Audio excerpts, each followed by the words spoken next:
Breskvice ili kraljice kolača, kako kažu mnoge domaćice, ponovo su se vratile na naše trpeze.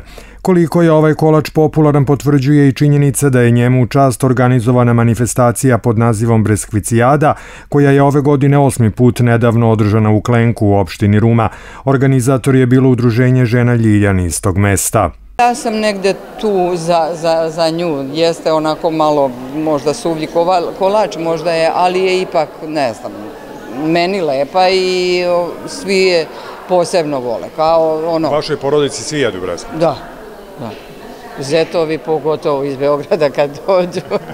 Breskvice su jedan od najukusnijih kolača, ali traže dosta vremena za pripremu. Međutim, sve to vrate izuzetnim ukusom. To su prave starinske breskvice od starog recepta, znači ništa nije, nema aditiva. To ti ono šolja šećera, šolja brašna, šolja masti, opranu 9 voda, 2 jaja i to je sve. Ajde sad objasni, molim te, šta znači to opranu u 9 voda? Pa ovako uzmete... Da ne uzme neka domaćica 9 voda, to stvarno tako?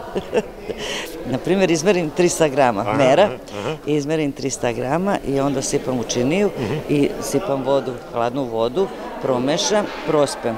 I 9 puta tako i mast bude toliko lepo da se muti.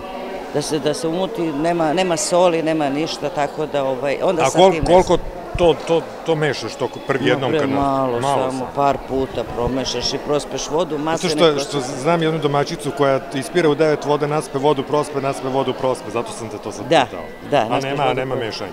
Pa mora promešati, kako ću soda izbacim ako ga ne mešam? Zato te sad pitam da ti to pojasni. To sipa i prospi sam. Pa to ti kažem. Pa nije dobra domaćica. Na Klenačkoj breskvicijadi breskvice na izbor, i malih i velikih, bez obzira na veličinu, sve su spravljene od istog materijala, brašna, jaja i masti. Recept je na izgled isti, ali svaka domaćica ima neku svoju tajnu. Domaća mast, dobar domaći pekmez od kajsija, dekiseli i volja. Ta volja i ljubav je negde najvažnija. Bitnije. I znaš šta ono, kad kažeš domaća mast, domaći pekmez, to tako lepo zvuči u današnje vreme. Pa još uvek dok imamo ta sela gde možemo to da odradimo, to će zvučati tako, dok to ne zamre na selima skroz. Brašno, mast, džem, dobra ruka, ne to. I dobra svekrva da posmatram.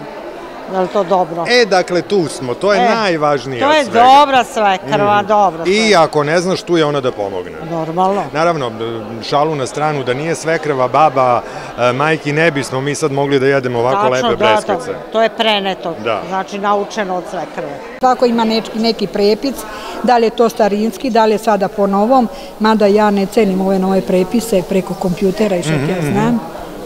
Da, tu uvek može da bude nešto. Da.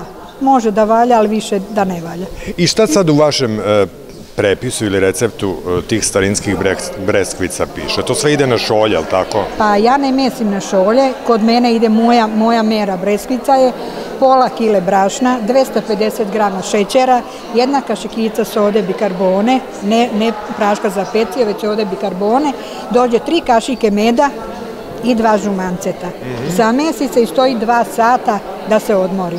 Premesi se i prave se. Budu jako mekane. Bilo tajne ili ne, breskvice su poslednjih godina sve više u modi. Mlađe domaćice ne kriju da ih kupuju na manifestacijama poput Klenačke, ali i na pijacama i specijalizovanim prodavnicama kolača.